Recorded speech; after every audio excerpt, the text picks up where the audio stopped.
আসসালামু আলাইকুম। খুবই ডিলিশিয়াস একটি রেসিপি নিয়ে চলে আসছি, ক্ষীরে ভরা পাটিসাপটা পিঠা। এই পিঠা কিন্তু কামড়ে কামড়েই খুব টেস্ট পাওয়া যায় যদি পারফেক্ট ক্ষীরটা তৈরি করা যায়। চলুন পিঠার ব্যাটারটা রেডি করে নেই। আমি এখানে 3 ঘন্টা আতপ চাল ভিজিয়ে রেখেছি। এখন আমি পানি সহই এই আতপ চালটা সুন্দরভাবে ব্লেন্ড করে নিব।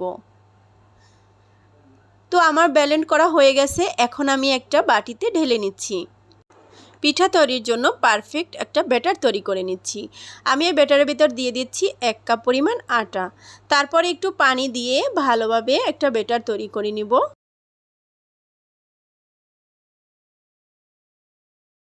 এখন আমি দিয়ে দিচ্ছি স্বাদ মতো লবণ। ভালোভাবে নেড়েচেড়ে এখন কিন্তু পিঠা ভাজার মতো একটা ব্যাটার তৈরি হয়ে গেছে। এইদিকে আমি একটা প্যান নিয়েছি। প্যানের ভিতরে দিয়েছি 1 লিটার পরিমাণ ফুল ক্রিম গরুর দুধ। তারপরে দিয়ে দিব গুড়। এখানে আমি একটু ফুড কালার অ্যাড করেছি, এটা অপশনাল, আপনারা চাইলে স্কিপ করতে পারেন। এই দুধটা আমি কিছুক্ষণ জাল করে ঘন করে নিয়েছি। আমি যখন চালটা ব্লেন্ড করে নিয়েছি সেখান থেকে 3 টেবিল চামচ ব্যাটার আমি তুলে রেখেছিলাম, সেটাই এখন এই দুধের ভিতরে দিয়ে দিচ্ছি। তারপরে দিয়ে দিচ্ছি 1 কাপ পরিমাণ গুঁড়া দুধ। এটা দিয়ে ভালোভাবে মিশিয়ে নিব। আরও কিছুক্ষণ জাল দিয়ে ঘন করার পরে আমি এখানে দিয়ে দিচ্ছি 1 কাপ পরিমাণ কোকোনাট।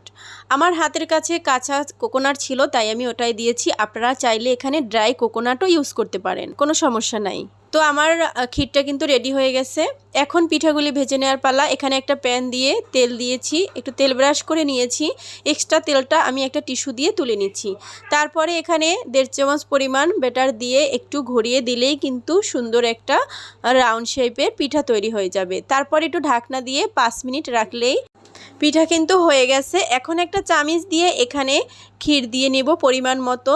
আমার কাছে একটু এই পিঠার ভিতরে বেশি ক্ষীর দিলেই খেতে ভালো লাগে, তাই আমি এখানে একটু পরিমাণটা বাড়িয়ে দিয়েছি। তারপরে ফোল্ডিং করে নিলেই কিন্তু পিঠা হয়ে যাবে। আপনারা চাইলে একটু ব্রাউন করেও ভাজতে পারেন। আমার কাছে এই সাদা পিঠাই ভালো লাগছে তাই আমি এভাবেই তুলে নিয়েছি।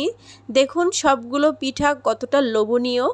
আমার রেসিপি ফলো করলে পারফেক্ট ক্ষীরে ভরা পাটিসাপটা পিঠা তৈরি করতে পারবেন।